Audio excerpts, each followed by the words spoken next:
Sejam todos muito bem-vindos à nossa terceira roda de conversas ANAPRE sobre carreira em relações internacionais.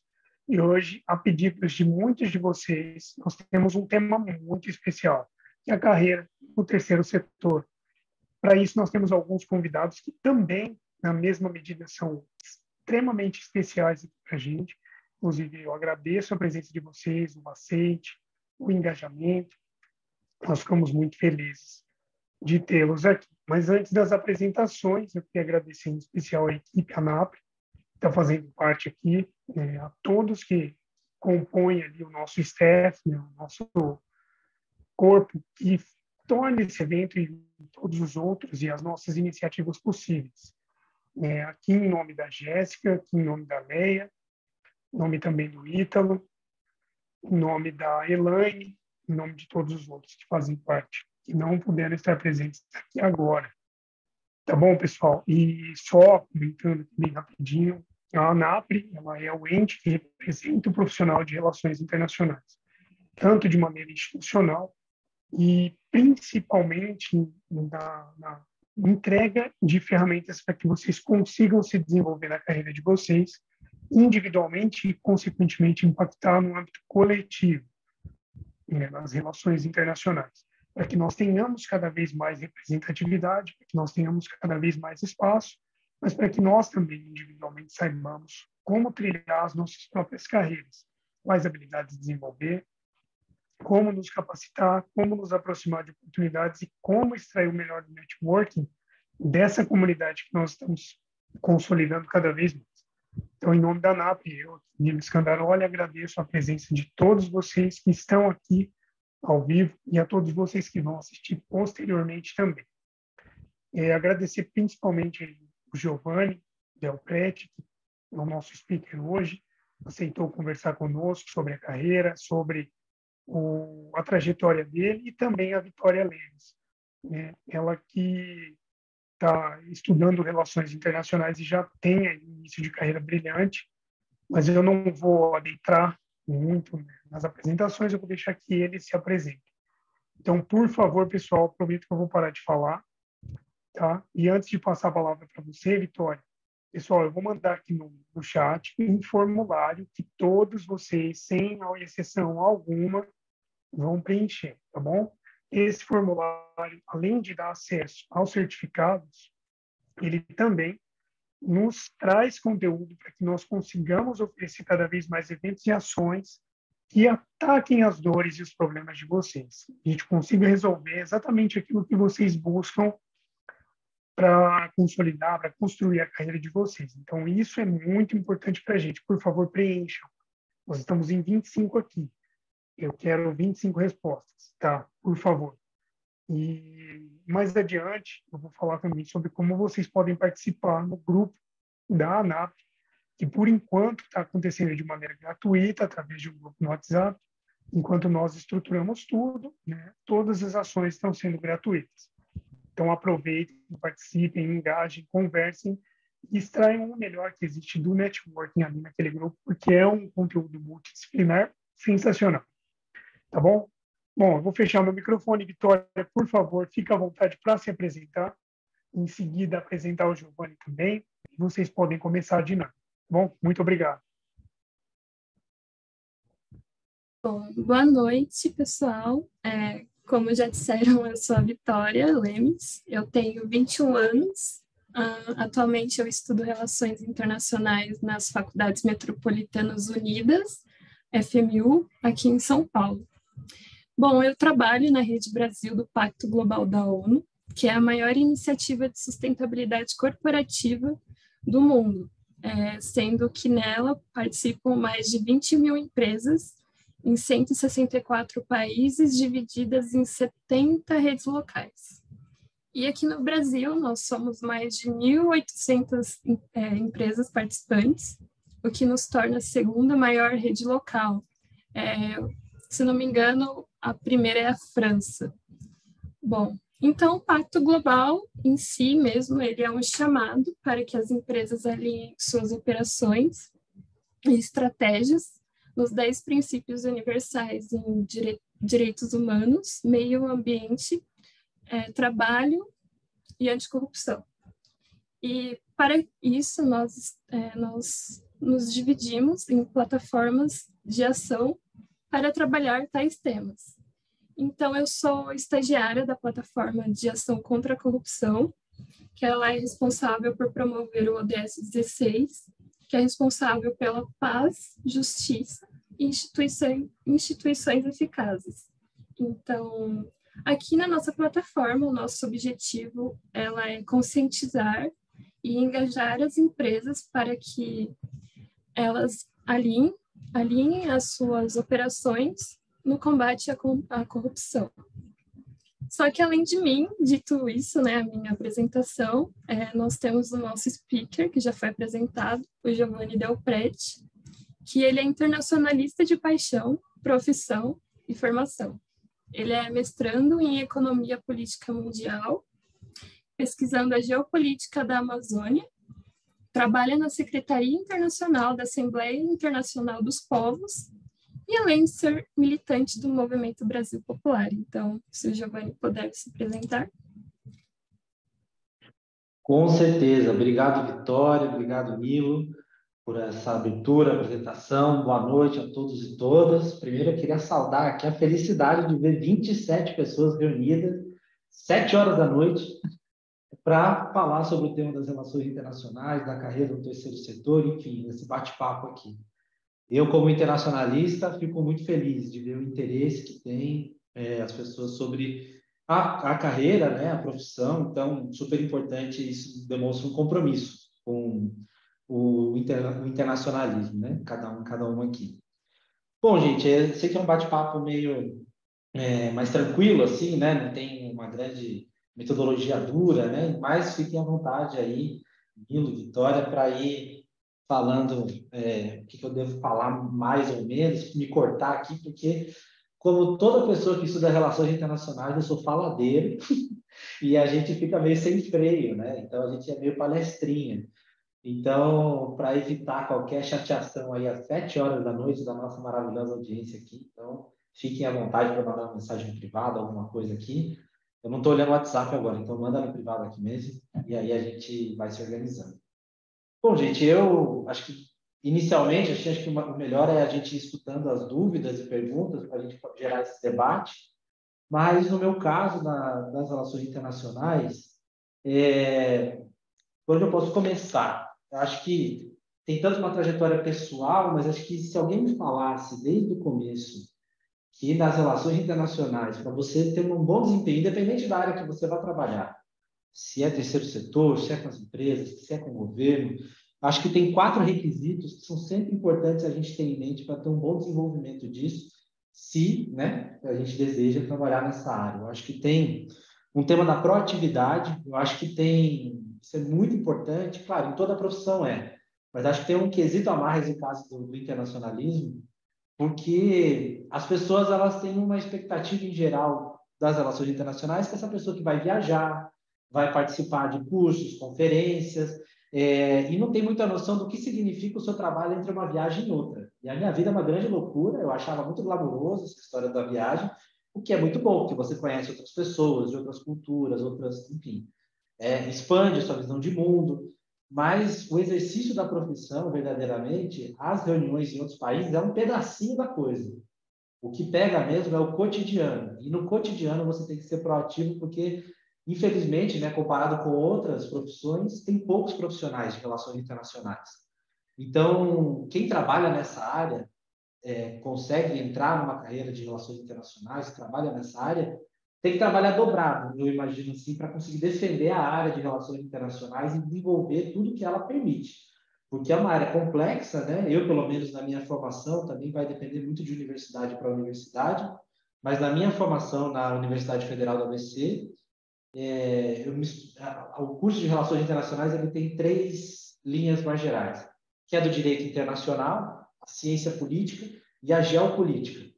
Então, são 3 áreas que tem muito assunto, tem muito trabalho, tem muita gente que desenvolve teoricamente e na prática também cada um desses temas. Você estudar relações internacionais e ter condições de defender essa área, se posicionar, porque vai depender da sua proatividade. Se a pessoa é proativa e fala, olha, eu estudei isso, eu tenho condições de contribuir com raciocínio, com propostas nessa direção, e, portanto, tem que ser desinibido. Então, quem estuda relações internacionais, essa proatividade eu estou mais associando ao caráter de ser desinibido e ser uma pessoa ativa mesmo, né? Que se propõe a construir, a dar a cara a tapa e a colocar suas propostas e ser formiguinha, porque tem muito trabalho na sua viagem, não.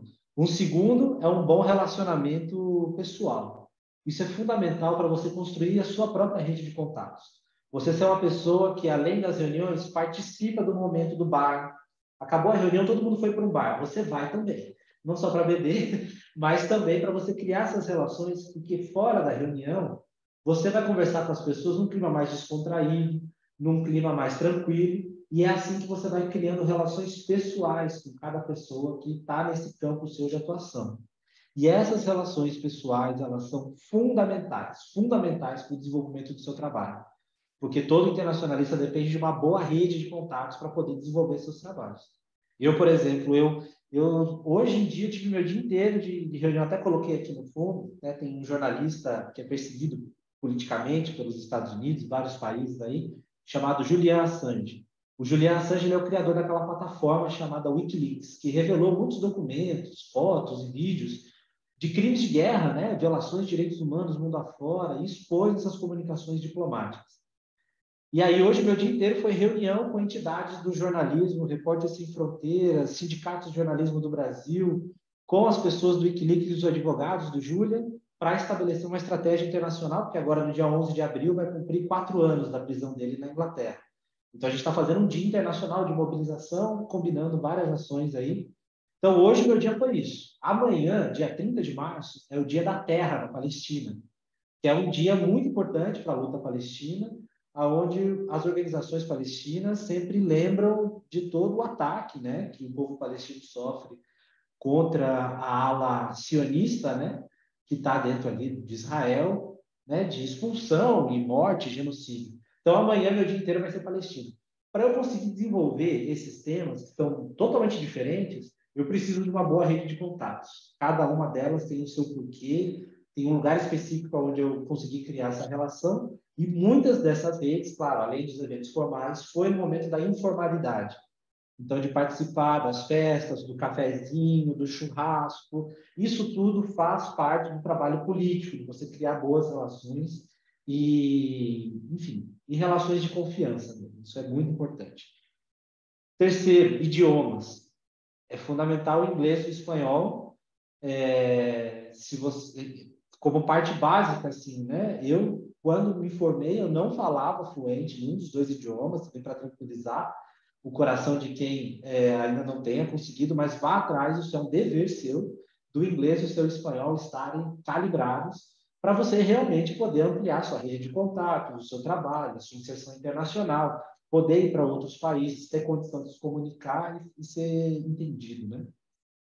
E um quarto elemento que eu destacaria, que se alguém me dissesse antes, eu já me prepararia a priori, já desde o começo da graduação eu perseguiria, que é ter um bom conhecimento da geopolítica internacional. Quando eu estou falando de geopolítica, eu estou falando de combinar a sua leitura política com a sua leitura geográfica do mundo.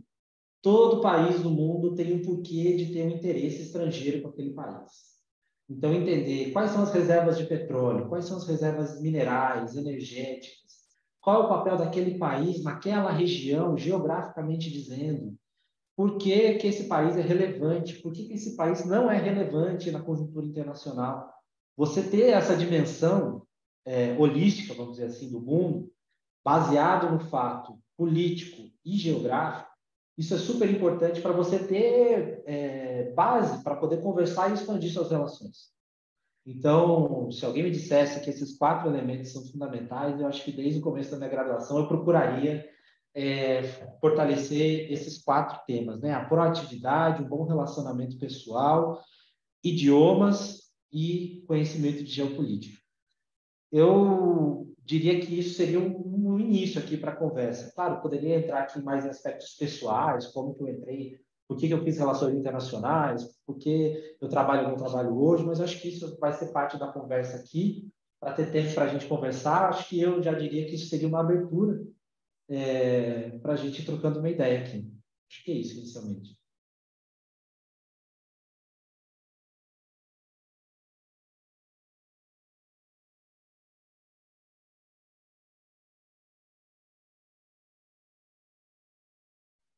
O microfone, Vitória.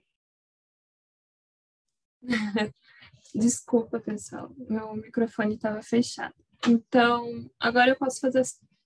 Eu tenho algumas perguntas, eu posso fazer agora, certo? Tá bom. Eu tenho algumas perguntas, e a primeira, na verdade, que eu queria fazer para você, Giovanni, é como foi a sua jornada, na verdade, até você chegar onde você está hoje? Queria saber um pouquinho mais sobre. Maravilha. Eu já olhei aqui a pergunta do Ítalo no chat, não sei se tem outras, né? Mas eu vi agora essa do Ítalo. Ítalo, quando eu coloco o tema da geopolítica, a economia ela está inserida. Por isso que eu comentei da geografia, porque não é só a economia dos dados de juros, inflação, câmbio, que são super relevantes.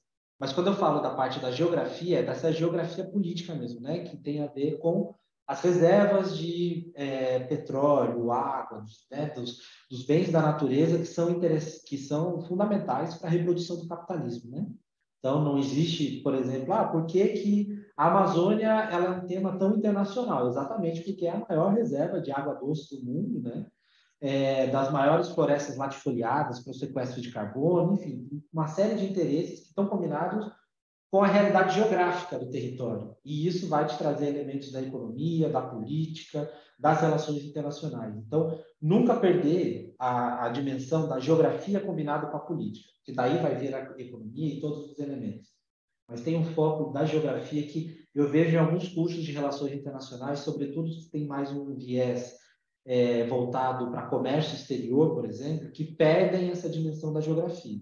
E eu acho que a geografia ela tem grandes contribuições para as relações internacionais que a gente não pode perder a dimensão, né? O que nos diferencia também do comércio exterior é essa dimensão de fazer uma análise geográfica, histórica dos processos internacionais, né? Mas sobre a trajetória, então, bom, eu inicialmente comecei na faculdade, nossa, gente, que resgatar a minha memória. Eu tenho 30 anos agora, mas acho que foi, nossa, não lembro mesmo. Eu tinha 18 anos, talvez 12 anos atrás, em Sorocaba, que é da onde eu nasci, né? Eu sou do interior de São Paulo, Sorocaba. Comecei a fazer relações internacionais lá, na Exanc, que é uma universidade particular, né? Muito inspirada na ESPM. E lá eu comecei o curso de relações internacionais. Eu estava no meu tempo de vestibular, eu queria muito ter estudado na Unesp, era onde eu queria muito ter estudado. Fui para a segunda fase, mas por 5 pessoas na minha frente não entrei na universidade, foi uma grande frustração, e fui para a Exanc, né? Fui para a Exanc lá em Sorocaba, estudei por 1 ano. E lá eu tive contato com a formação mais com esse viés para o mercado, né? Para a iniciativa privada. Foi muito interessante porque eu tive aulas de custos, marketing, várias disciplinas que eu nunca tive na universidade pública. Foi interessante para eu ter uma dimensão do como também é um ensino de relações internacionais em outros lugares.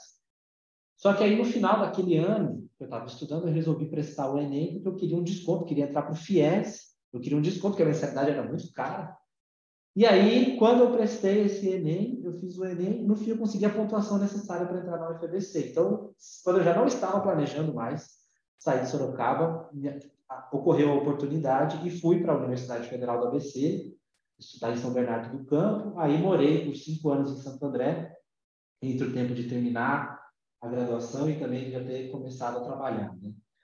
E aí, na UFABC, é um caso bastante particular, porque na Universidade Federal da UFABC você ingressa no curso de Ciências e Humanidades ou Ciência e Tecnologia. Você vai ou para a área de exatas ou de humanas. Não tem já o curso específico, que seria Relações Internacionais logo de cara. Eu tive que estudar 3 anos de disciplinas comuns às humanidades para depois começar disciplinas específicas de relações internacionais. E isso também, pela própria formação interdisciplinar da UFABC, me permitiu ter contato com disciplinas da economia, de políticas públicas, planejamento territorial. E eu fui fazendo várias outras disciplinas de outros cursos, porque eu me interessava muito pela área da geografia e história econômica. Então, eu fui mais a fundo nesses outros temas. E eu eu era muito ativo na universidade. Eu sempre fui monitor do curso de Relações Internacionais, fui parte, né, membro fundador do Centro Acadêmico de Relações Internacionais, sempre organizando o movimento estudantil de Relações Internacionais. Tem a AMERI, né, que é a articulação do movimento estudantil de Relações Internacionais. E eu fazia parte da AMERI, né? Tem a FENERI, todo mundo aqui deve conhecer a FENERI, que é a Federação dos Estudantes. E aí, alguns estudantes de esquerda resolveram criar a AMERI. Isso já em 2010, 2011. Nem fui eu que fui a primeira geração da AMERI. Que era para justamente debater a democratização das relações internacionais. Então, foi aí que eu fui me inserindo também nas atividades mais de militância política pelo curso de Relações Internacionais. De fazer a crítica de que a gente era muito eurocêntrico, que a gente não tinha estudo sobre relações internacionais africanas, asiáticas, era sempre muito Europa e Estados Unidos. Então, isso limitava a nossa compreensão do mundo. Então, eu sempre fui uma pessoa que trabalhou para ampliar o estudo de relações internacionais, de fato, para o mundo, e não só para o norte, né? Então, foi assim que eu fui me inserindo também nessas atividades mais políticas e sendo representante discente do curso. Então, ajudei, né? Fui um dos membros fundadores e depois coordenador do Centro Acadêmico de Relações Internacionais e também do Sistema de Simulação Universitária. A gente tem o nosso SOI na UFABC, que é Simulação de Organismos e Organizações Internacionais, né? Que é um processo bastante conhecido, né? Que é esses sistemas de modelo da ONU, né? De simular reuniões da ONU. Então, foi assim que eu fui me enfiando cada vez mais, os dois pés e a mão, a cabeça inteira no mundo das relações internacionais, para além do curso também sendo monitor de professores, sempre entrava em algum projeto de extensão para organizar alguma atividade. Então, sempre tinha essa proatividade e isso foi me criando uma rede própria de contatos. Quando eu terminei a graduação, estava para terminar a graduação, eu consegui um emprego com essa rede de contatos minha, na Escola de Formação Política do Movimento Sem Terra, do MST. Então, ali eu fui ser Relações Públicas da ENF, né, que é a Escola Nacional Florestan Fernandes. E essa escola, o MST, tem relações com o mundo inteiro. Durante todo o ano, estudantes do mundo inteiro, né, organizados em organizações políticas que o MST tem relações, vão para essa escola para estudar teoria política, para estudar como desenvolver a agroecologia, como produzir alimentos de forma barata no seu território, enfim, tem diferentes cursos nessa escola, e só que tem toda uma área internacional, porque o MST faz essa cooperação internacional na área da educação. Então, eu fui para trabalhar como relações públicas para desenvolver essa área mais internacional da escola, e assim eu continuei ampliando minhas relações, me organizei politicamente, e aí comecei a ser um militante de uma organização chamada Levante Popular da Juventude, e esse foi meu processo, e até hoje eu sou também do Levante. O Movimento Brasil Popular é a etapa de quem já não é mais jovem, né? Eu deixei de ser jovem, sou jovem há mais tempo, então agora Movimento Brasil Popular é a minha organização que seria depois do Levante, né? Bom, essa foi a minha trajetória, e aí depois de uns 2 anos, 1 ano e pouco, né? Na Associação dos Amigos da Escola Nacional Florestan Fernandes, que é esse lugar que eu estava com relações públicas, eu recebi a proposta para trabalhar na Assembleia Internacional dos Povos, que é onde eu trabalho hoje, já faz um pouco mais de 5 anos. E a Assembleia Internacional dos Povos é uma articulação onde a gente reúne partidos e movimentos populares de todo o mundo, para ter uma unidade. A gente tem uma unidade em alguns elementos políticos, que a gente busca estabelecer um calendário de ações de formação política, de comunicação, de pesquisa, de lutas, né, em cada país, em função de temas que a gente tem em unidade internacional. Então, por exemplo, amanhã, como eu comentei, é o Dia da Terra Palestina. Então, é um dia de visibilizar a luta dos palestinos no mundo inteiro contra os ataques que a ala da extrema-direita israelense faz contra o povo palestino. Como que a gente faz isso? Então, a gente tem a relação com os palestinos, eles já têm as maneiras, o que tem que ser visibilizado, quais são as experiências que a gente tem que publicizar nas nossas redes sociais, quais são os temas que a gente tem que fazer a formação política dos nossos militantes, enfim, tem uma série de atividades. E aí, portanto, como que a gente internacionalmente combina o mesmo plano de trabalho para todo mundo no mundo que está articulado conosco. Para ter uma dimensão, né, a Assembleia Internacional dos Povos reúne 200 organizações em 85 países.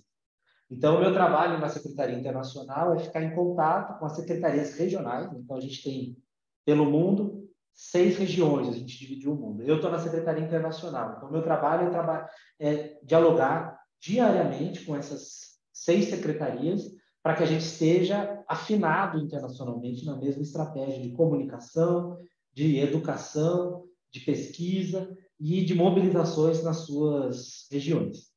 Então, esse é o meu dia a dia, é assim que eu trabalho. Então, e aí, de tempos em tempos, a gente tem as reuniões, né? Esse mês agora, de fevereiro, por exemplo, foi particularmente intenso. A gente teve uma reunião da nossa coordenação internacional, que aí junta essas 6 regiões, cerca de 50 pessoas. A gente esteve lá no Nepal, eu estava lá, fiquei 2 semanas no Nepal, e aí a gente teve a reunião lá de uma semana.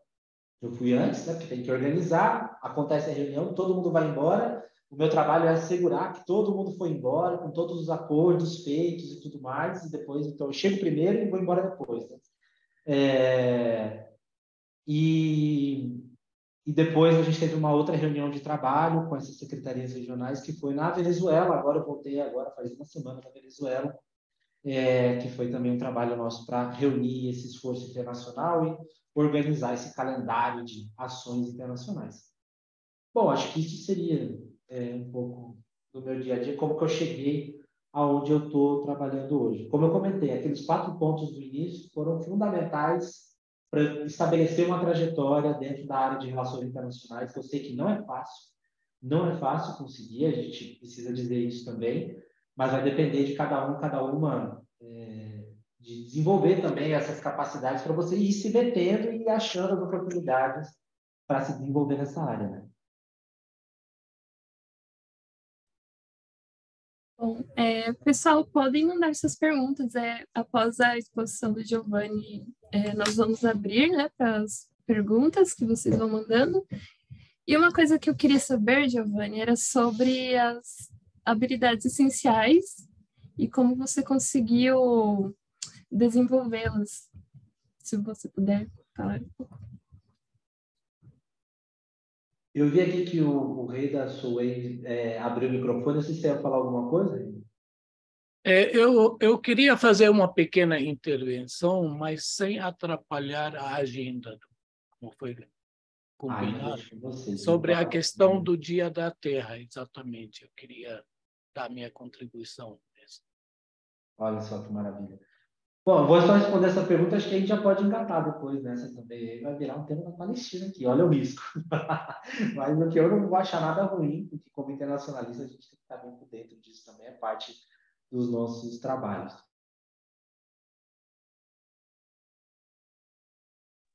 Sobre as habilidades, eu acho que assim, tem essas 4 que eu comentei, né? A proatividade, um bom relacionamento pessoal, idiomas e conhecimento em geopolítica, né? Eu vi aqui uma pergunta que comentaram, deixa eu ver, a Letícia, que disse que não quer aprender espanhol. Mulher, mude seus conceitos, aprenda espanhol. Você está na América Latina, tirando o Brasil e alguns países do Caribe, acredito eu, toda a América Latina fala espanhol. Então, assim, pense bem, hoje o Brasil, com essa retomada, né, do governo Lula 3, tem uma perspectiva de, pelo menos nos próximos 4 anos, uma aposta na integração regional. Então, é bom esse tipo de pergunta, porque aí a gente já vai colocando os cenários, né, e pensar, porque você não pode pensar o seu desenvolvimento pessoal sem estar conectado com as condições concretas que a vida está te trazendo. Então, a condição concreta hoje, mais uma vez, uma análise da geopolítica. O Brasil, hoje, se projeta, volta a ter um papel na nossa política externa de retomada do protagonismo do Brasil na política internacional. A gente sabe, né, pelas elaborações do Celso Amorim, que é um dos grandes teóricos agora, né, já há bastante tempo, mas novamente um dos grandes formuladores da política externa brasileira, que tem grande influência sobre os rumos da política externa brasileira, ele coloca que a América do Sul é o primeiro entorno estratégico brasileiro. Um segundo nível é a América Latina. Por isso que o Mercosul e o Unasul seriam as ferramentas regionais prioritárias para o exercício da política externa brasileira, e a CELAC, né, Comunidade de Estados Latino-Americanos e Caribenhos, como um segundo instrumento privilegiado nosso de relações ou seja, quando eu estou dizendo que é um instrumento privilegiado, eu estou dizendo que se você quer trabalhar nessa área, você tem que estar atento aí, porque é nesses lugares que vão aparecer oportunidades de trabalho. E um terceiro nível mais amplo, que seriam as relações Sul-Sul. Isso significa continente africano e Ásia junto com o Brasil. Então, se essa é a dimensão que se aponta para esse próximo período brasileiro, se você quer se inserir politicamente, se você quer se inserir profissionalmente, vai ser muito bom você saber espanhol. Não que se você não souber espanhol, você não vai conseguir trabalho, não estou falando isso. O inglês, dentro das relações internacionais em geral, é o mais requisitado do que o próprio espanhol. Concordo. Só que se você quer, eu pelo menos sou uma pessoa movida por defender o Brasil internacionalmente, eu sou um nacionalista. Então, se eu quero fazer isso, e se o entorno estratégico da política externa brasileira é a América do Sul, depois a América Latina, para eu defender o Brasil, eu vou ter que saber falar espanhol. E não é portunhol, não, gente. Porque tem um monte de gente que acha que é só dar uma enrolada em bromédio. Fica feio. Você não se comunica porque tem muitas palavras que são parecidas no espanhol e no português, que a gente acha que está falando o espanhol e no fim a gente está falando nada com nada. Então, sendo de relações internacionais, eu sinceramente coloco como obrigatórios. Se eu fosse recrutar alguém para trabalhar comigo, como já houve outros momentos, eu coloco como obrigatório o inglês e o espanhol. O inglês para falar para fora da América Latina e o espanhol para ter a América Latina junto. Por que eu estou falando isso? Para além dessa projeção do Brasil no mundo, não há um país, um Brasil forte nas relações internacionais se não houver uma América Latina forte. Porque é isso, a gente funciona em bloco, em contexto. O Brasil já é por si só um peso político, econômico, geográfico, populacional, maravilha. Com a América Latina a gente é melhor ainda. É um pouco aquela história, né? Sozinho eu ando bem, mas com vocês eu ando melhor, né? Então, assim, o Brasil, por que é estratégico para o Brasil ter uma boa relação, protagonismo de integração regional sul-americana e latino-americana? Porque se o Brasil faz isso, ele está sendo, na verdade, o grande player regional que tem condição de interlocução por toda essa região com outros fóruns. Muito melhor o Brasil negociar com a União Europeia se é a América Latina e o Brasil representando essa América Latina, dialogando com a União Europeia. Muito mais forte a gente vai ser. Muito melhor as condições de industrialização e desenvolvimento na América Latina terá se o Brasil se incorpora numa estratégia de integração regional. Então, eu estou colocando tudo isso aqui, não só pelo que a gente quer ou não quer fazer, mas se a gente quer desenvolver um país soberano, né, desenvolvido da indústria, a gente tem que falar espanhol, porque a gente tem que conseguir combinar isso com os nossos irmãos latino-americanos. Então, eu bateria nessa tecla, com certeza. Então, bom, e as outras habilidades, acho que eu já falei aqui, das quais eu poderia. Tem muitas, mas eu não quero frustrar ninguém para a gente fazer uma grande lista e que parece assim impossível, né? Pelo contrário, não, é bastante possível, necessário, fundamental que a gente tenha essa dimensão da proatividade, do relacionamento pessoal, idiomas, então inglês e espanhol, sim, com certeza. E até porque o espanhol é mais fácil de aprender do que o inglês, gente. Quem sabe melhor inglês do que espanhol, shame on you, vergonha de você, porque para aprender espanhol não é você se dedicando, tendo uma disciplina rapidamente. Eu, com esse trabalho meu aqui, eu não sabia falar espanhol, eu tinha feito 2 anos de curso só, e eu aprendi na luta, no dia a dia, mandando e-mail, fazendo reunião, passando vergonha, falando coisa errada, e eu não recomendo para ninguém passar por essas situações. Então, de pronto, o espanhol faz todo sentido. Aí, Ítalo, tudo bem, mas você tem tempo para correr atrás, ou bota aí no seu trabalho desenvolver o espanhol também. Isso vai ser bastante importante para você também encontrar outras oportunidades de emprego, com certeza. Fico por aqui, Vitória. Certo. Sua fala foi muito importante porque, dando um exemplo aqui pelo lado do pacto, na nossa plataforma, né, de ação contra a corrupção, um dos nossos maiores objetivos é ser o principal hub de discussão em anticorrupção na América Latina, porque como somos a segunda maior rede do mundo em questão de número de membros, aqui na América Latina nós somos o maior. Então, falar espanhol é imprescindível aqui, porque muitos eventos da plataforma em si nós convidamos a América Latina. Então, não rola portunhol. Isso é um aprendizado para mim. Estou aprendendo no dia a dia. Isso é muito importante. O inglês é primordial, mas o espanhol mesmo está sendo um aprendizado para mim. Então, muito importante mesmo. E a próxima pergunta, na verdade, que eu queria fazer era sobre os maiores desafios e como você os fez superar, como você superou eles.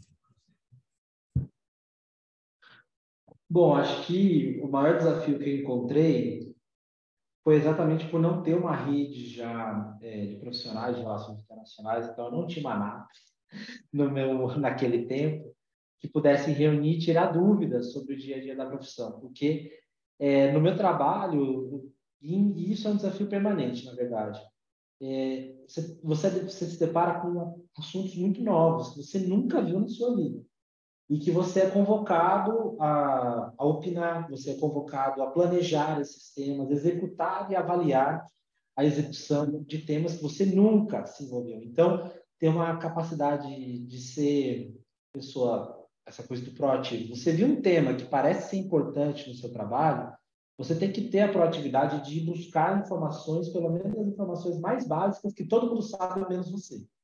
Então, do desafio é você se sentir preparado para o trabalho. Eu, todos os dias, levanto e me deparo com uma situação que eu falo assim, meu Deus, olha o que eu estou sendo convocado a trabalhar. Eu não sei mexer com isso.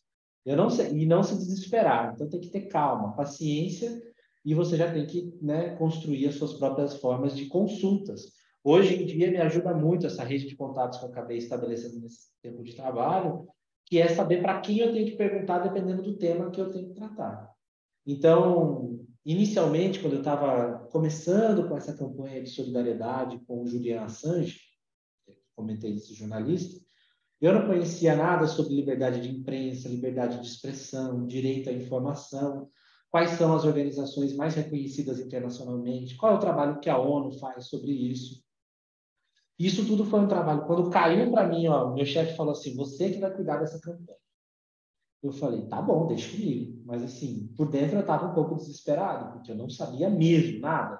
E pouco a pouco eu fui entendendo, eu fui com as minhas pesquisas e estabelecendo. Eu conheci alguns sindicalistas do Sindicato de Jornalistas aqui do Brasil, e através deles eu fui encontrando outras pessoas, até que hoje, aí foi isso. Hoje em dia, minhas fontes de informação sobre o caso Repórteres Sem Fronteiras, o escritório internacional deles, tem a Federação Internacional de Jornalistas, que é a federação que reúne todos os sindicatos do mundo inteiro, representa mais de 400 mil jornalistas pelo mundo, então, em 140 países. Então, aí, hoje em dia eu falo diretamente com eles e tenho uma rede confiável de contato.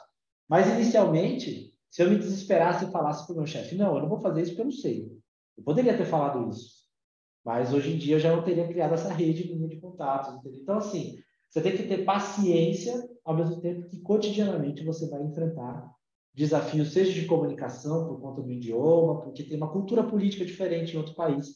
Não sei você, Vitória, mas na relação com outros países, você não sabe direito como lidar, porque culturalmente cada um lida de um jeito. Um exemplo muito banal que eu vou dar aqui, mas é uma coisa que realmente muda tudo. Assim. Aqui no Brasil e na América Latina em geral, a gente é muito de tocar as pessoas, né? A gente encosta nas pessoas. Você abraça, você chega, você abraça, você já vai lá, você não conhece ninguém, você já vai lá, vai fazer um aperto de mão. Você conhece um pouquinho a pessoa, você já faz brincadeira com ela, é o nosso jeito. Na América Latina, a gente é mais informal. Na Ásia, as pessoas são extremamente burocráticas e formais. A ponto de, por exemplo, mesmo depois de uma reunião de trabalho, se você vai para o bar, e tem duas pessoas, por exemplo, um dirigente político de uma organização de jornalistas e um militante dessa mesma organização, que está politicamente abaixo dessa pessoa. Se você vai para um bar com essas duas pessoas, o militante, né, a pessoa que está mais abaixo, ele só vai beber, só vai conversar com você se o dirigente político dele fizer isso também. Tem uma questão burocrática, como as pessoas funcionam. Então, ele só vai beber, ele só vai descontrair se o dirigente político dele também. E eu não sabia disso. Então, eu fui aprender isso no dia a dia. Então, já teve vezes, assim, depois de uma reunião, vamos todo mundo para um bar, lá no Nepal mesmo, foi quando eu entendi bem isso. A gente levou só os militantes, as pessoas que estavam trabalhando mão na massa, na massa, e não quem estava coordenando mesmo o trabalho dessas pessoas. A gente levou todo mundo para um bar e ninguém bebeu. E a gente não entendia nada. E só a gente bebia, quem era da América Latina e tal. E aí eles comentaram, a gente não consegue, não pode fazer isso porque é proibido. E aí a gente tinha uma expectativa que levando essas pessoas para o bar, a gente ia conseguir entender melhor por que na Ásia a gente tem dificuldade de desenvolver essa campanha. A gente queria, na verdade, criar um clima para entender coisas que na reunião ninguém estava falando. Porque tem isso, você tem que criar outros canais. Tá parecendo que é levar o povo para o bar, é uma fuleiragem. Não é não, gente. Isso é uma das formas de você criar essas relações pessoais, como eu estou comentando. Pode ser um evento paralelo, tomar um cafezinho. Tem outras formas de você criar interlocução com as pessoas para entender coisas que na reunião você não vai entender, porque ninguém vai falar diretamente. Então, é muito importante isso. Então, tem essas coisas. Outra vez que eu fui na África do Sul também, eu conheci um cara que por muito tempo durante a pandemia, durante 2 anos, a gente trabalhou toda semana junto, então a gente criou uma relação de amigos até, porque durante a pandemia a gente sempre estava em conjunto. Quando a gente voltou da pandemia, eu encontrei com ele na África do Sul, eu já fui abraçar, ele falou, pô, cara, quanto tempo e tal. Ele ficou esquisito, eu falei, nossa, acho que eu assustei ele, não sei. Depois fui saber que na África do Sul as pessoas não têm a tradição de abraçar. Então, ele não esperava de mim uma reação dessa. Eu já imaginava que tinha tido algum problema, já fiquei meio assim, puta, será que eu fiz alguma cagada, alguma coisa? Não, era só isso, era só isso. Então, tem essa coisa também de você entender culturalmente outros países, porque isso também facilita a sua maneira de se comunicar e desenvolver o seu trabalho, né? Acho que tem esses desafios, assim. Eu estou sendo muito o lado B das relações internacionais, que é isso que ninguém me falou antes, que eu acho que valeria a pena ter escutado antes. Poderia falar coisas mais bonitas, do tipo, meu grande desafio foi desenvolver os idiomas, foi conseguir encontrar uma posição no mercado de trabalho. Isso tudo são desafios comuns à área. Mas estou tentando trazer aqui coisas que talvez eu nunca tinha ouvido antes das pessoas, dos estudantes, né, quem está nessa área. Certo. Outra coisa também que eu me lembrei sobre, que você disse muito bem, que é em relação a entender as outras culturas. Em dezembro, nós aqui, a rede local do Pacto Global, nós recebemos a secretária-geral adjunta das Nações Unidas, a Sanda Odhiambo, e ela é do Quênia, na verdade. E, assim, eu acho que foi a minha o primeiro contato assim com uma cultura diferente da minha. Então, eu aprendo todo dia com isso, é muito importante. E o pessoal do Quênia, na verdade, tem uma cultura completamente diferente daqui. Inclusive, enfim, eu acredito que o Pacto Global da ONU no Brasil aprendeu junto, porque a gente chamou a secretária adjunta do Pacto Global para ir na nossa confraternização de fim de ano. Assim, é muito choque de cultura, enfim. Mas muito importante mesmo. E a outra pergunta que eu queria fazer, na verdade, era onde você encontrou e onde procurar oportunidades e vagas no terceiro setor? Olha, eu diria que a minha experiência mostra isso, mas acho que, de geral, quando eu vejo os meus colegas que se formaram junto comigo, todo mundo conseguiu um emprego dentro do que queria, realizando essas relações desde a universidade. Então, como eu comentei, eu tive muita ação institucional, né, participando da construção do curso de Relações Internacionais, do centro acadêmico, do modelo de simulação universitária, sempre fui faladeiro, então me colocava no contato com as outras pessoas, e foi assim que eu fui construindo, entendendo quais eram as oportunidades daquele momento e construindo pouco a pouco. Eu tinha na minha cabeça, já desde o início da graduação, que eu, através das relações internacionais, gostaria de criar algum impacto para o Brasil. Né? Não uma questão pessoal, do tipo, eu vou deixar um legado, mas é mais no como eu, como estudante de uma universidade pública, posso retribuir para a sociedade todo esse investimento que é feito na minha educação através dos impostos que cada um de nós pagamos, né? Então, eu sempre tive essa preocupação. Portanto, o meu caminho, eu sempre priorizei as relações que tinham a ver com os professores que têm relações com os movimentos populares, com os movimentos sociais, com as entidades do terceiro setor. Então, foi assim que eu fui compreendendo melhor esse mundo e fui criando as condições para cada vez mais me meter. Tinha um evento, eu me candidatava voluntariamente para organizar aquele evento, e as pessoas assim viam o meu trabalho e me chamavam depois para uma outra reunião, para uma outra coisa, e assim fui construindo relações. Então, foi importante isso para conseguir mapear esse trabalho todo. Então, não veio no vazio, veio a partir da minha prática cotidiana, esse trabalho. Eu vi aqui uma pergunta, não consegui anotar o nome, né, sobre como fica essa relação entre a minha ideologia com o meu trabalho. E eu me encontrei, eu fiz de tudo para conseguir trabalhar na minha área dentro do povo de esquerda, né? Eu sou de esquerda, isso acho que deu para perceber. E hoje é isso, eu trabalho para uma articulação que reúne partidos e movimentos do mundo inteiro de esquerda. Então, a minha ideologia, ela também é parte propulsora e construtora do meu trabalho. É importante que eu seja militante para ter noção do mundo e de como como as organizações políticas trabalham, né? No caso das relações internacionais, a gente tem um vício muito grande de estudar as relações entre estados, ou no máximo a paradiplomacia, né? Que seria outros entes federativos fazendo relações internacionais, né? Tipo cidades e outros sujeitos. Eu aposto muito que o mundo melhora na medida em que a gente fortalece o internacionalismo proletário. Isso é bem evidente, que é o internacionalismo dos movimentos populares, dos partidos políticos, porque é quem luta por democracia em cada canto do mundo. É quem, de fato, está mobilizado, não só em reuniões, mas fazendo mobilizações, formação política, um trabalho de pesquisa, se articular com outras organizações que não sejam os movimentos que têm essa mentalidade de trabalhar em conjunto com outros sujeitos. Quem tem isso são os movimentos populares e os partidos políticos. Quando a gente está falando do nível de governo, é sempre país com país, é sempre governo com governo. Não tem essa dimensão de incorporar os movimentos organizados, as organizações políticas daquele país. É muito difícil isso acontecer.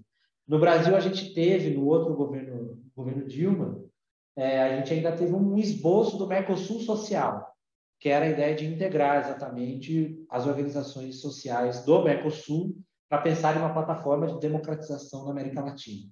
Mas isso era um processo muito tímido, ainda que valoroso, que era mais do que já existia antes. Mas, no meu dia a dia,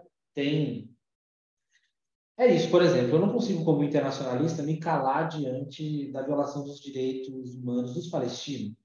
Me calar diante da violação de direitos humanos do povo cubano, que há mais de 60 anos sofre um bloqueio criminoso e genocida dos Estados Unidos. E porque também existe muita desinformação sobre esses casos. Você fala hoje de Cuba e Venezuela, eu sei que a maioria das pessoas vão torcer o nariz e falar que esses lugares são ditaduras horrendas. Eu, como internacionalista, estudei bem e hoje, no meu dia a dia, tenho relações diretas e tenho atualizações cotidianas sobre esses lugares, e sei que existe muita mentira sobre isso e que ninguém fala, por exemplo, dessa política imperial dos Estados Unidos, que se ele é contra a política de um determinado país, ele mobiliza exército, mobiliza o sistema financeiro, o arranjo internacional de comércio contra aquele país. Imagina só, uma ilha como Cuba, tem cerca de 10 milhões de habitantes, há mais de 60 anos ser submetida a um embargo econômico que não tem nenhuma justificativa nem na própria ONU, porque todos os anos é votada a resolução contra o bloqueio a Cuba, e só 2 ou 3 países votam a favor da manutenção disso. Esses 2 ou 3 países são Estados Unidos, Israel, historicamente, pode procurar aí no Google agora mesmo, na resolução da ONU, como quem vota são são quase 200 países, agora não vou precisar o número, mais de 150 eu sei que são, que votam contra o bloqueio. E o bloqueio nunca acaba.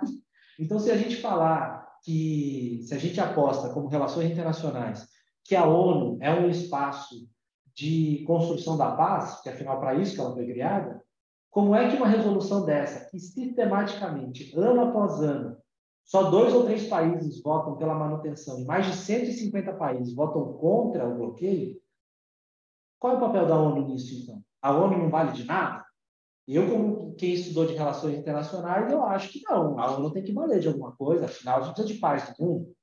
Então, esses temas precisam de um internacionalista, de uma internacionalista, para chamar a atenção e construir a realidade na base como ela é. Né? Então, defender, né? Porque se a gente acha que está tudo bem rasgar o direito internacional contra Cuba, a gente pode achar que está tudo bem, então, rasgar o direito internacional contra o Brasil, que no último limite é isso. Se você não se manifesta contra o bloqueio a Cuba, você está sendo a favor de rasgar o direito internacional.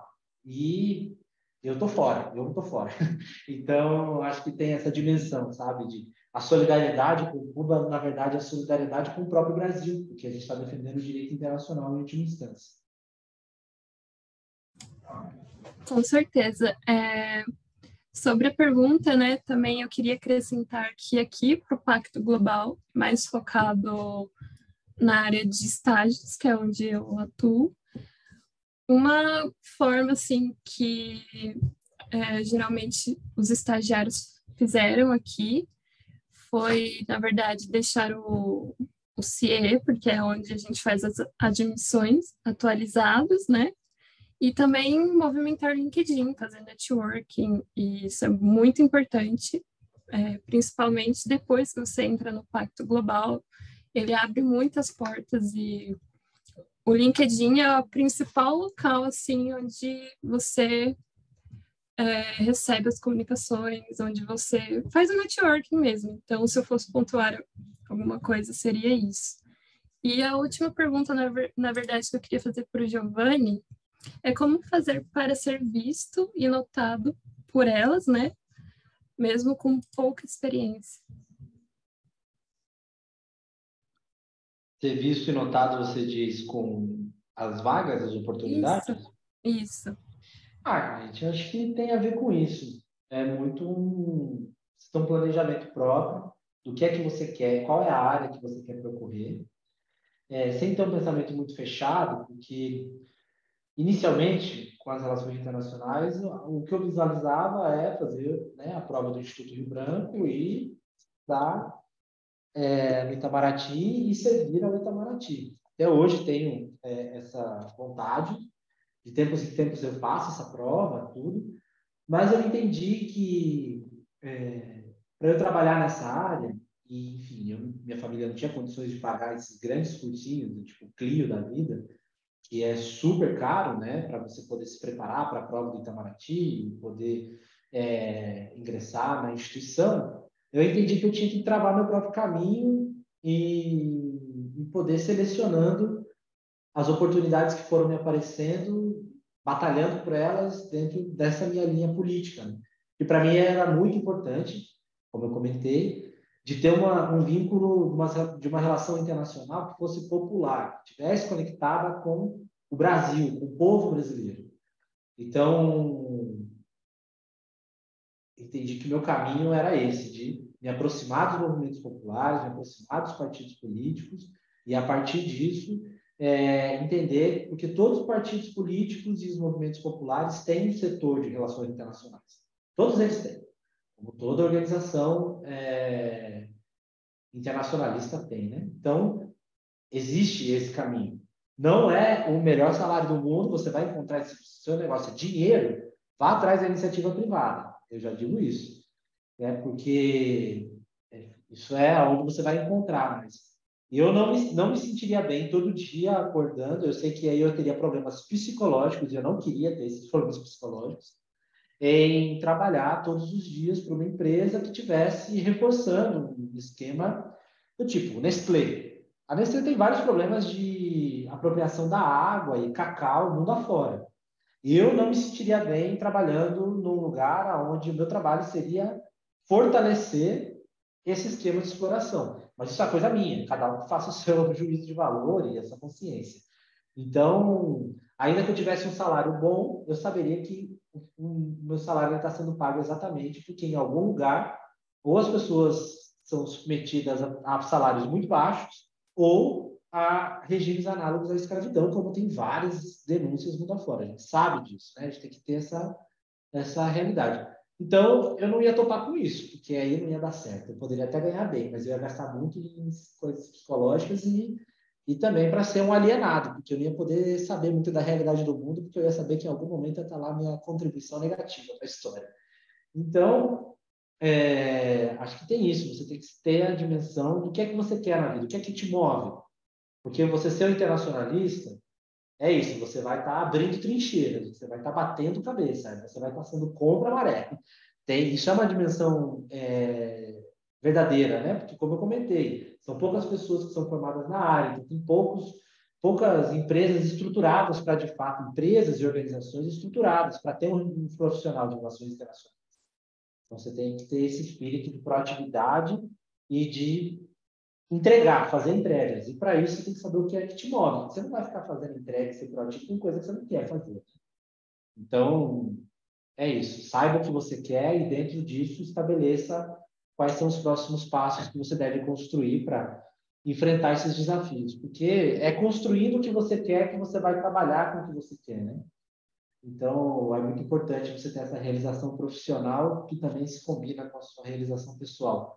Hoje em dia, as duas coisas para mim estão combinadas, né? Como já falei, a questão política junto com o meu trabalho, uma alimenta a outra. Então, eu me sinto bem com isso. É um lugar onde eu, na verdade, visualizo o meu trabalho como um lugar de desenvolver, né? Colocar para fora as minhas opiniões e me sinto bem com isso.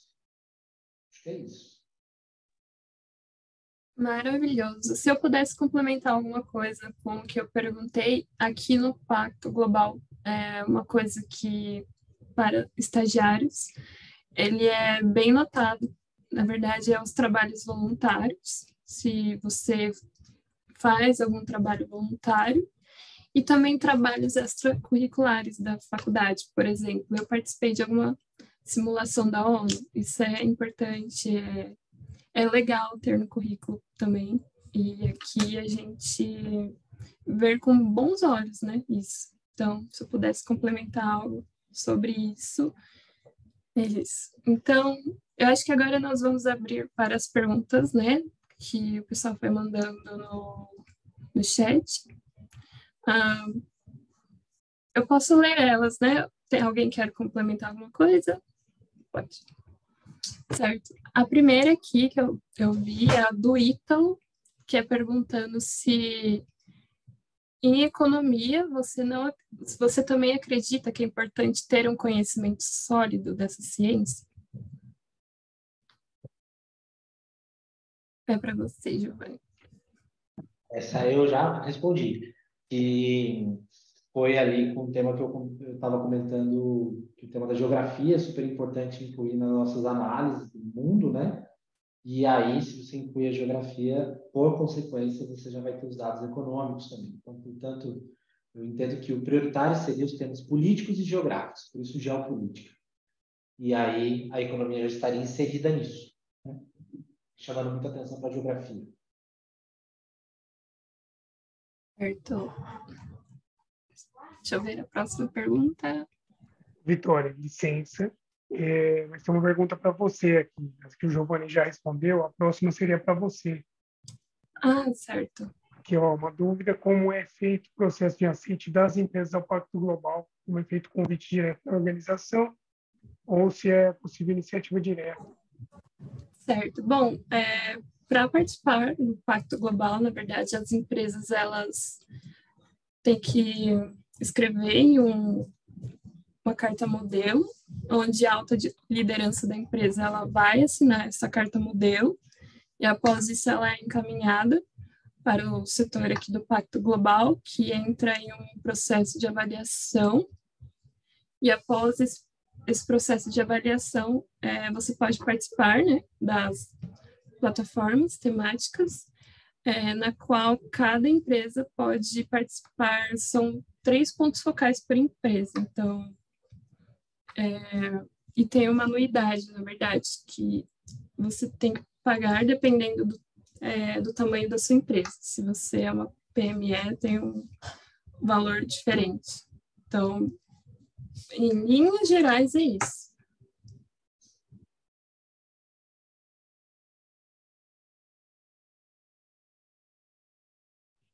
Legal. Tem uma outra pergunta aqui da Letícia também. Essa última mensagem. Fizeram uma pergunta aqui para o Giovanni, foi o Ítalo, inclusive, perguntando se você experimentou o chá de manteiga no Nepal. Mas aí daqui a pouquinho você... Não fiz isso, eu corri disso. Mas muitas pimentas eu experimentei, amei todas. Legal. Aí, Vitória, se você quiser ler a pergunta, aí depois a gente passa a palavra para o Reda. Perdão, eu não sei pronunciar o seu nome, tá? Mas para ele falar sobre a questão da Palestina também.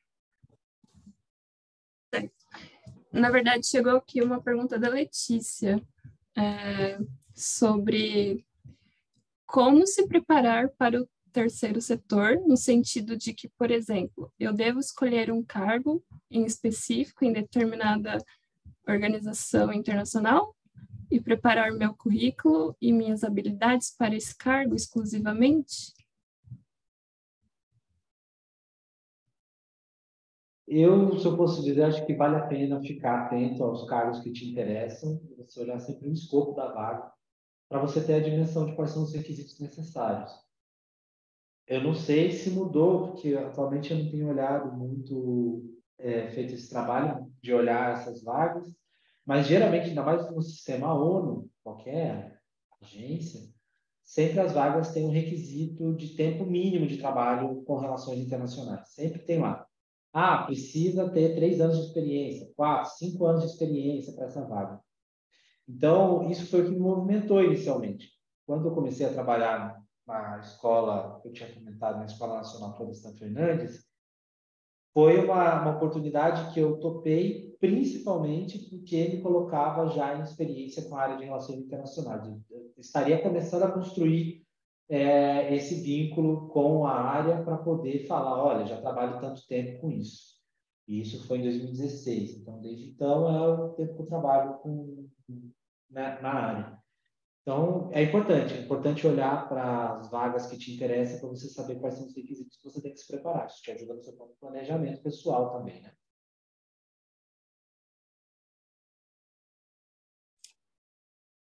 Tem uma pergunta, na verdade, eu peço perdão se já foi respondida, que é da Andrea, que é como podemos aproveitar o curso de Relações Internacionais em cidades pequenas. E ela deu exemplo para uma mobilização social. Olha, é isso. Relações internacionais, a gente tem que conectar com um território que se mobiliza para aquilo. Não é assim uma coisa, um mundo, uma coisa distante, porque o grande desafio das relações internacionais, elas se democratizarem no país, né, elas ser um assunto político. Imagina só se a gente começasse a ter política externa como um debate tão relevante quanto a economia, quando a gente tem os debates políticos de tempos de eleição, por exemplo. Porque a política externa, você está colocando ali, é um debate super importante, porque aí coloca a conexão do seu país com o mundo. Quais são suas relações prioritárias? Quais são os caminhos de construção? A gente vai ter mais relação com o norte, com o sul? Com o norte vai ser de tal jeito, com o sul vai ser de outro. Tudo isso tem um nível local, onde se expressa localmente. Então, por exemplo, nas cidades pequenas, toda cidade no mundo precisa de investimentos, precisa ou é impactado por alguma crise que é internacional. Então, você tem que entender como que naquele lugar pode se a ideia de mobilização é entender o que mobiliza aquelas pessoas naquele território. Por exemplo, tem cidades que são, principalmente no interior, onde tem perto do agronegócio, que tem muitos problemas no solo, de saúde pública, em função do grande uso de agrotóxicos nas lavouras. Quem é que produz os agrotóxicos? São as, tipo, Monsanto, Cargill, são essas grandes empresas internacionais. E aí existem mobilizações nessas cidades, e aí é isso, essas mobilizações acontecem por pessoas de maneira espontânea, são através de organizações políticas. Então, procure aí na sua cidade as organizações políticas, do tipo Movimento Sem Terra, do Levante Popular da Juventude, ou outras organizações, que essas são as que eu mais conheço, o próximo que eu vou falar delas. Mas existem outras, com certeza, que já estejam organizadas. Seguramente na sua cidade existe algum grupo que já se organiza contra problemas que são internacionais, que afetam o seu bairro, que afetam a sua cidade. Então, eu estou querendo chamar a atenção aqui que as relações internacionais ela tem um território, ela tem uma territorialidade. A gente faz pulsar as relações internacionais em cada canto do país, através de cada cidade. E ainda mais se a gente está falando de cidades grandes, tipo São Paulo, Rio de Janeiro, também tem todo o trabalho de relações internacionais dentro da Secretaria mesmo, de Relações Internacionais desses municípios, como também de organizações que também se vinculam à estrutura institucional para poder fazer avançar suas agendas, seja através de cooperação financeira, de mobilização, de fazer enraizar os debates e assim por diante. Então, tem isso. Cidades pequenas, médias e grandes, todo mundo tem um trabalho de relações internacionais. Tem que buscar quais são os grupos e quais são os temas que mobilizam para essa pauta internacional na cidade que você tiver. Certo. Acredito que agora nós vamos abrir para falar um pouco sobre Palestina. Desculpa se eu pronunciei seu nome errado. Reda, desculpa. Presente aí, Rê. Isso é mais fácil. Não, isso mesmo, pronunciou correto. Meu nome é Reda. Quero agradecer o Giovanni por esse tempo precioso que ele dispôs ali, a explanação dele, e dizer que nós atuamos no mesmo campo também. Eu sou árabe-libanês do campo progressista. Estou no último semestre de Relações Internacionais a Cruzeiro do Sul. Eu optei por esse curso exatamente por causa da minha militância política também. É uma forma de contribuir no debate e trazer de forma bem mais científica, elaborada e sintetizada a questão do movimento de libertação nacional árabe, o qual a questão palestina é o seu principal tema. Então, essa é o motivo do meu ingresso nesse curso, e o qual pretendo atuar nessa área de análises políticas global e exatamente mais sobre a questão árabe. E agradecer o Giovanni por lembrar, né, o Dia da Terra, o qual o significado. Eu acho que os internacionalistas no Brasil precisam começar a conhecer a outra versão, que não é a versão contada pelo Império, pelo Ocidente e pelas agências ocidentais de notícias, que sempre trazem a versão distorcida e não verdadeira. É um tema muito longo, não vou conseguir, lógico, explanar tudo, mas exatamente sobre esse tema, o dia de amanhã, o porquê o Dia da Terra. O processo de colonização da Palestina, dentro de um amplo projeto colonial ocidental para o mundo árabe, que dividiu o mundo árabe pós-Primeira Guerra Mundial em pequenos estados inviáveis e implantou o Estado começou a implantar e ajudar a criar o Estado de Israel no território palestino,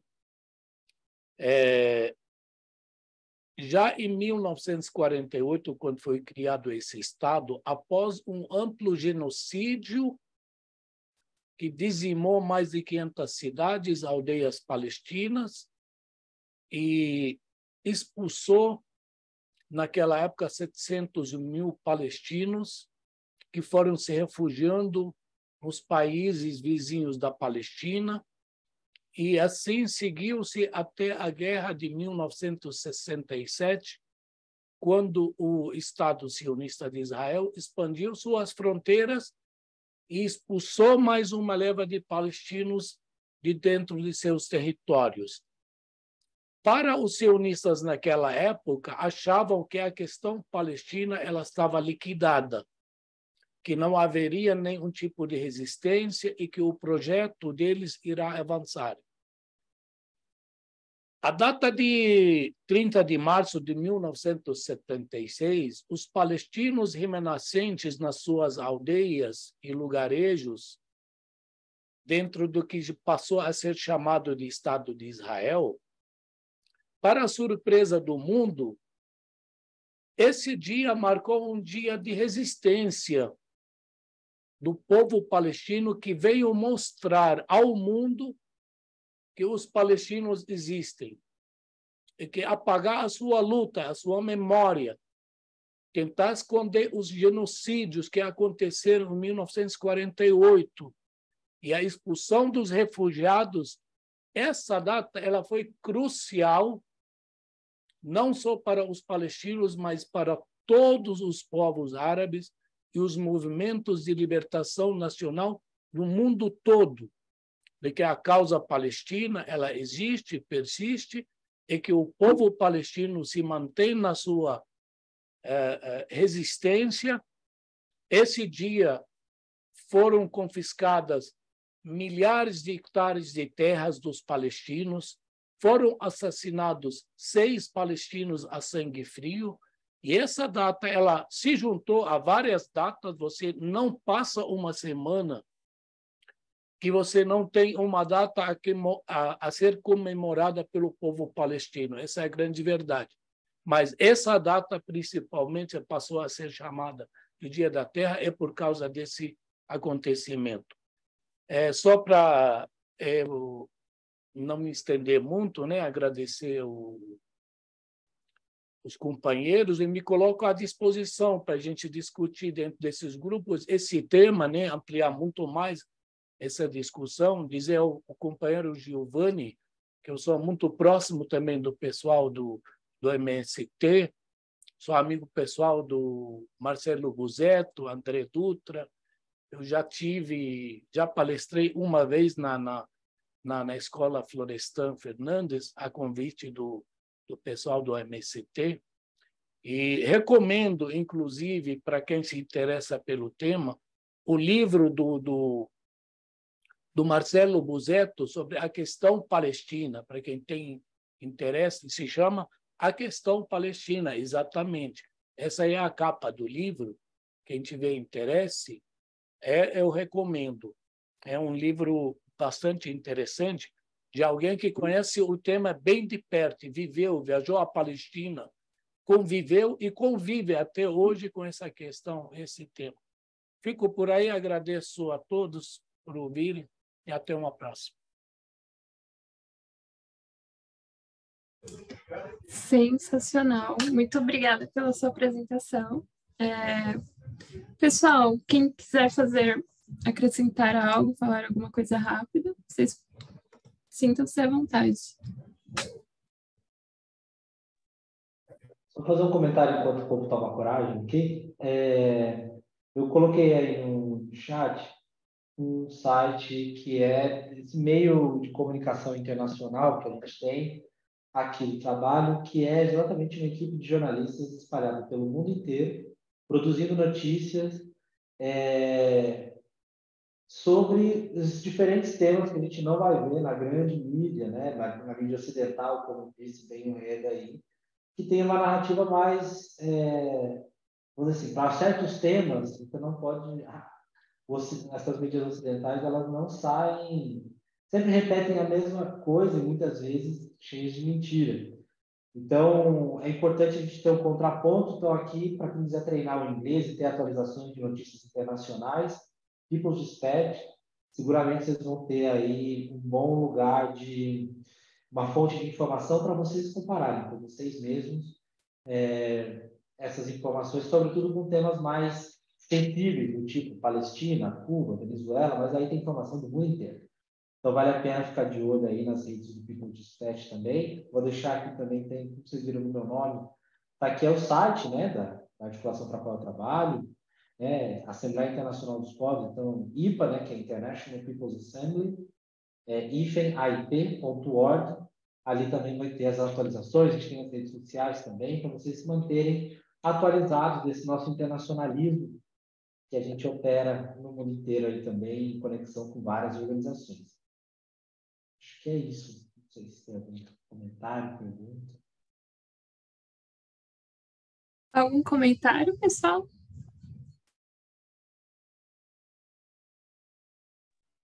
Bom, já que ninguém quer comentar, eu comento. Deixa eu só me colocar na tela aqui também. E claro, agradecer o Reda aí. Obrigado, Reda, pela sua exposição. Você foi muito breve para falar de, sei lá, quase 100 anos de história, né? Você foi muito bom na síntese. Parabéns. Sensacional. O pessoal gostou bastante. Digo por mim também. E fico muito feliz. Vamos com certeza conversar sobre esse assunto mais vezes. Mas vamos lá. Trazendo alguns comentários aqui sobre o que foi dito, né? Comentaram aqui sobre estar inserido em um âmbito onde a sua posição política acaba sendo divergente dos demais. Eu vou falar assim, por mim, eu sempre tive essa questão, basicamente toda a minha carreira, e eu acho assim, muitas vezes a gente tratar o outro com respeito, evitar debates em que a gente sabe que não vai a lugar algum, no sentido de ataque à pessoa, né, e não ao tema. Então, pessoas que se demonstram não dispostas a debater sobre assuntos, muitas vezes eu, uma opção minha, acabo não conversando sobre e falando sobre aquilo que eu estou para resolver. Então, assim, é uma saia justa, é realmente uma situação muito complicada, como o próprio Giovanni comentou, né, em questões psicológicas também, mas talvez aí uma habilidade de abstrair, né? Um comentário também sobre tudo isso que o Giovanni demonstrou através da carreira dele, através do protagonismo que ele teve desde a época da universidade, demonstra uma coisa que eu tento falar para vocês desde sempre, desde a época do Conversa com o Internacionalista, nas lives e vídeos, quanto já nos eventos da ANAP. É vocês terem um direcionamento de carreira. Basicamente, o Giovanni sabia muito bem o que ele queria, o que ele não queria, principalmente, e ele soube sobre como buscar esses caminhos para chegar até onde ele chegou agora. Então, o que o Giovanni não fez, principalmente? Ele não ficou o curso todo estudando, e aí no último ano, opa, eu preciso trabalhar. O que você quer? Não sei. O que tem para fazer? Aí você pergunta às pessoas que sabem um pouco menos ainda do que alguém que está inserido no ecossistema de relações internacionais, vai acabar dizendo, ou diplomacia ou comércio exterior. Aí a pessoa se frustra quando cai, muitas vezes no comércio exterior, acaba não gostando, porque ela não viu, não preparou, né? Não se preparou para aquilo, e aí depois vai postar no Facebook que aí não dá emprego, que está frustrado com o curso e tudo mais. Quando, na verdade, o que se precisa é o protagonismo. É você saber o que você quer direcionar. Então, o próprio Giovanni trouxe algo que eu achei sensacional, por exemplo, de você olhar a vaga que você tem interesse. Qual que é o emprego dos seus sonhos? O emprego dos meus sonhos é X. Quem já está nesse emprego dos meus sonhos? É o Giovanni? Então, Giovanni, vamos trocar uma ideia? O que você fez para chegar? Que dica que você me dá? Que habilidade que você precisa? O Giovanni disse já que ele já disse aqui para a gente que ele usa bastante oratória, que ele usa bastante a questão da articulação, da negociação. Giovanni, onde que eu consigo me desenvolver desse jeito também?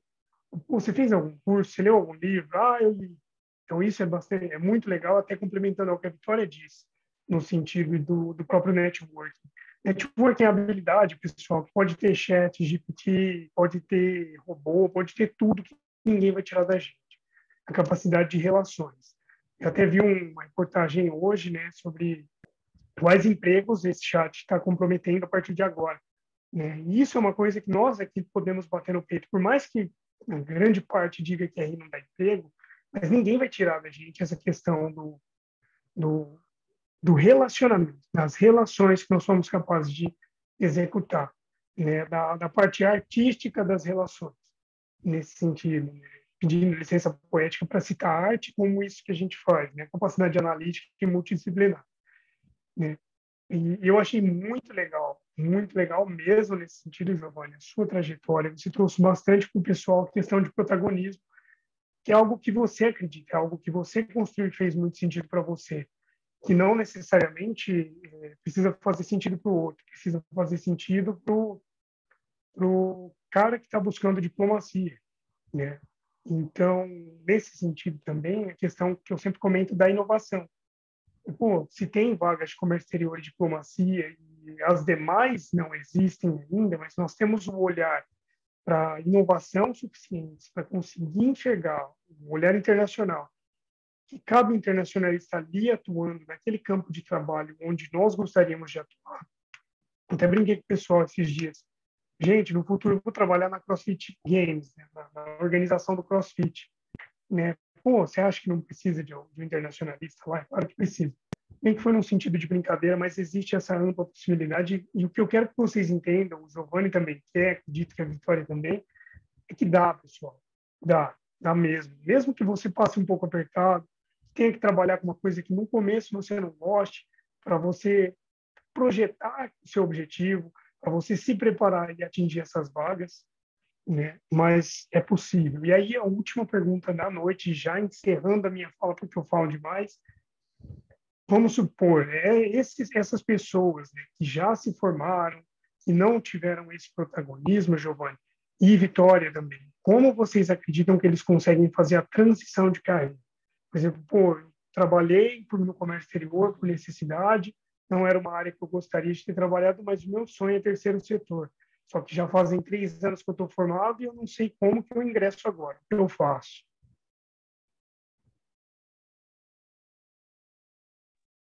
Bom, essa é uma pergunta boa, porque acho que em algum momento a gente sempre se depara com isso, mesmo assim no decorrer da carreira, não necessariamente logo depois que se formou, nessa coisa recente. Eu, sinceramente, acredito muito e vejo isso com exemplos dos meus colegas que hoje trabalham na área e trabalham em outros lugares, vai depender muito da sua rede de contatos. Porque a transição de carreira, claro, a não ser que você tenha muito um currículo que alguém está procurando em algum lugar e você encontre essa oportunidade. Mas para você, na prática mesmo, na realidade, conseguir desenvolver essa coisa de poder escolher onde você vai trabalhar. Eu acho que isso é a gente que está em contato com diferentes assuntos, com diferentes grupos o tempo inteiro, as relações internacionais te permite isso, chega no momento que você começa a visualizar várias oportunidades se você estivesse buscando. Se você estivesse buscando tal coisa, você poderia ter feito essa transição. Acho que conforme você vai apostando no relacionamento pessoal, sendo uma pessoa proativa, trabalhando corretamente, você vai ser enxergado como uma pessoa desejada. Porque o profissional de relações internacionais, e aí eu faço coro com você de que é possível e é importante que tenha profissional de relações internacionais, porque é uma formação muito única, que tem condições de aliar o direito internacional, mas não é um advogado. O advogado ele tem toda uma forma e um lugar de atuação muito específico. Relações internacionais pode trabalhar na área do direito, mas não só. Tem condições de trabalhar em outros campos. O mesmo raciocínio vale para a ciência política, o mesmo raciocínio vale para a geopolítica, para consultoria. Então, assim, tem um campo muito grande que você pode desenvolver. O que vai definir as suas condições de transição de carreira, eu apostaria muito no seu capital pessoal de relações que você constrói.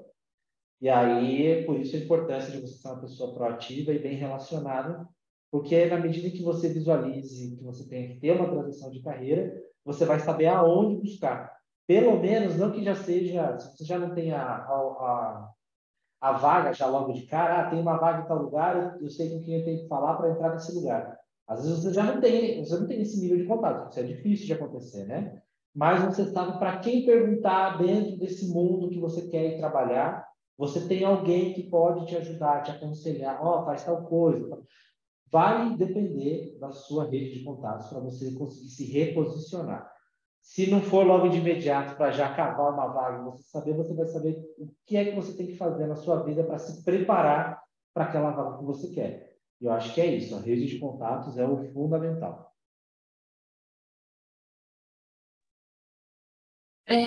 Eu queria também complementar. Eu ainda não me formei, mas algo que eu vivi foi assim. Eu consegui, na verdade, o estágio onde eu estou atualmente só no meu quinto semestre. Então, até os semestres anteriores eu trabalhava em RH, já trabalhei com moda também, porque eu já estudei moda há um tempo da minha vida.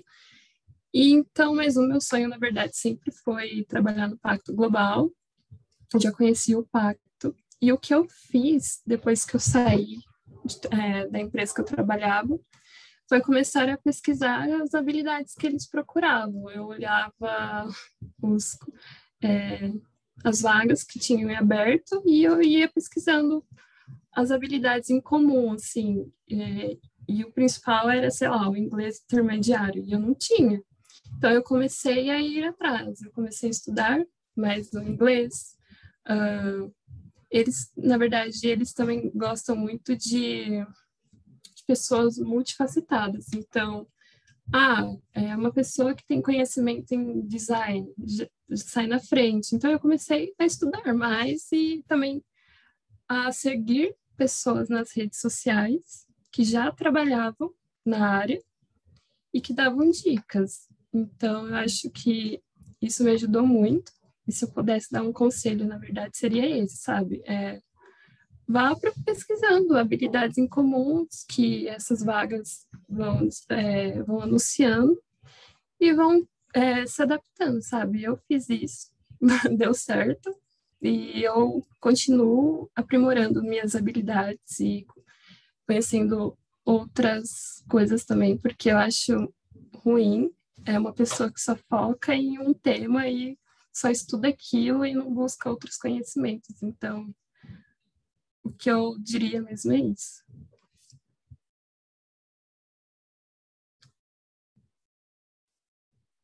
Bom, pessoal, então, já encaminhando ao final aqui do nosso encontro, nossa terceira roda de conversa, já aqui dei uma olhadinha no WhatsApp, tá bombando de comentários, muito positivos, né, muito construtivos também, fico muito feliz. Agradeço imensamente a você, Vitória, e a você, Giovanni, também, por terem aceito, por terem proporcionado esse momento. Quero deixar claro que as portas da NAP estão sempre abertas, né? Vocês já são considerados da casa, inclusive, né, eles têm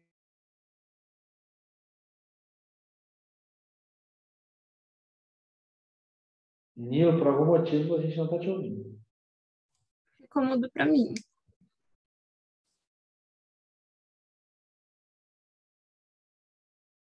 Eles considerados da casa, daí para mim cortou. Legal. Meu fone de ouvido, por alguma razão, do além, parou de funcionar. Estou falando pelo microfone do computador, se tiver algum ruído, vocês me dizem. Mas dizendo no sentido de que eu estava agradecendo, né, para você, Giovanni, você, Vitória, por terem proporcionado esse momento incrível, né? E também aqui dizer que as portas da NAP estão abertas, nós esperamos contar com vocês e queremos que contem conosco também. Faço convite para que entrem no grupo, no WhatsApp da ANAP, eu vou enviar particularmente para vocês depois. Agradeço a participação de todos que estiveram aqui, que interagiram, que prestaram atenção. Por favor, preencham o formulário de pesquisa, é muito importante para a gente, até para que a gente possa enviar o certificado para vocês. Tá bom? Então, preencham rapidinho, em menos de 2 minutos vocês finalizam, e aí depois vocês vão jantar e descansar. Tá bom? Pessoal, a gravação do evento vai ser enviada também para vocês assistirem e reassistirem quando quiserem. E mais uma vez, muito obrigado, de verdade. Dei uma olhada no WhatsApp aqui, uma chuva de comentários muito positivos sobre a roda, e eu especialmente fico feliz, extremamente feliz, por ter assistido a palestra, a roda aqui, a interação da Vitória também. Foi muito construtivo, muito enriquecedor, inclusive para a minha experiência profissional. Pode ter certeza que eu vou encher o saco de vocês bastante aí nos próximos dias e meses. Beleza, pessoal? Agradeço a presença de todos. Vamos ficando por aqui. Acompanhe a agenda de eventos, que no próximo sábado, sem ser nesse agora, nós vamos ter uma oficina sobre normas da ABNT, que são fundamentais para tudo que a gente vai fazer, seja âmbito corporativo, âmbito estudantil, para mestrado, para outras coisas. É muito importante que vocês tenham muita noção disso, beleza? Mas nós vamos enviar as informações. Valeu, pessoal. Muito obrigado e até a próxima. Valeu, gente. Muito obrigado. Conte sempre comigo aqui que puder contribuir. Um abraço. Obrigada pela oportunidade, pessoal. Tchau, tchau.